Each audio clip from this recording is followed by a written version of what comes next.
Сәлем құрметті көрермендер, менің арнама қош келдіңіздер. Бүгін сіздермен бірге дәл осындай мерекелік самсаның рецептімен бөлісемін. Ол үшін видеоны толық қарап, менің арнама жазылуды ұмытпаңыздар. Және сіздер де міндетті түрде осы самсаны жасап көріңіздер. Алда келе жатқан жаңа жыл мерекесіне немесе кез келген уақытта балаларыңызға жасап беріп қуансаңыздар болады. Ол үшін бізге бір жұмыртқа, тұз және де газды су қажет болады. Барлығын ыдысымызға салып, тұз толық ерігенше араластырып алыңыздар. Оның үстінен ұнды салып, орташа тығыздықта қамыр илеп алғандарыңыз дұрыс. Қамыр тым қатты болмағаны дұрыс. Және де қамырды илеу барысында ұзағырақ илесеңіздер, қамырдың жайылуы да өте оңай болады. Міне қамырымызды жайып дайындап алдық. Енді оны суалаға етіп, мен екіге бөліп алдым. Және де осы қамырымызды 10-15 минут тындыруға жібереміз. 10-15 минуттан соң қамырды жая бастаймыз. Дөңгелек етіп, күнделікті өздеріңіздің жасап жүрген қамырларыңыз тәріздес манты және кез келген қамырға жайып жүргендей етіп жайып алыңыздар. Оның үстінен кез келген сары майды, яғни 72%-дан жоғары кез келген сары майды ерітіп, арасына жағып алыңыздар.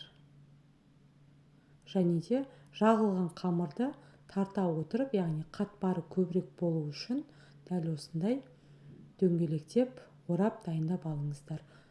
Асығыс болсаңыздар, дәл осылай қамырмен жұмыс жасай берсеңіздер болады, немесе тоңазытқышта ұзақ уақыт сақтасаңыздар болады. Негізінен тоңазытқышқа 30 минуттай қойып, кейіннен жұмыс жасау өте оңай болады.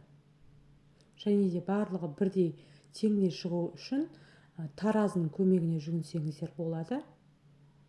Міне біздер қамырымызды жайып бастадық.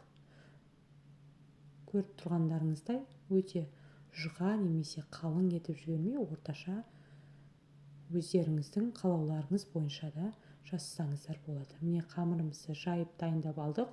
Оның үстіне салмамызды салып шығамыз. Салмасын өз қалауларыңыз бойынша кез келген, яғни майдаланған еттен немесе тауық етінен, асқабақтан жасасаңыздар болады. Және де түбін бекіту барысында қаттырақ бекіткендеріңіз дұрыс. Арасынан салмамыз шығып кетпейтіндей етіп, қаттырақ бүктеп, дөңгелектеп алыңыздар.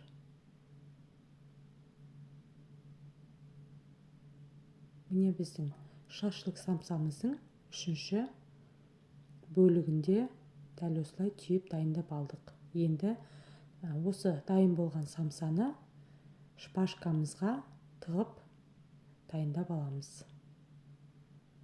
Шпажканың көлеміне қарай менің шпажкама 3 самса сыйды. Дәл осылай сіздерде дайындап алыңыздар. Және дайын болған самсаны листқа жайлап шығамыз.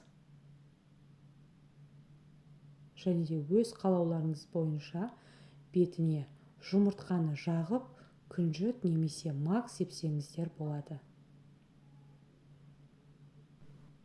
Самсаға қажетті заттардың құрамы мен мөлшерін видеоның астына, яғни описание бөліміне жазып қалдырамын. Сол жерден қарап жасасаңыздар болады.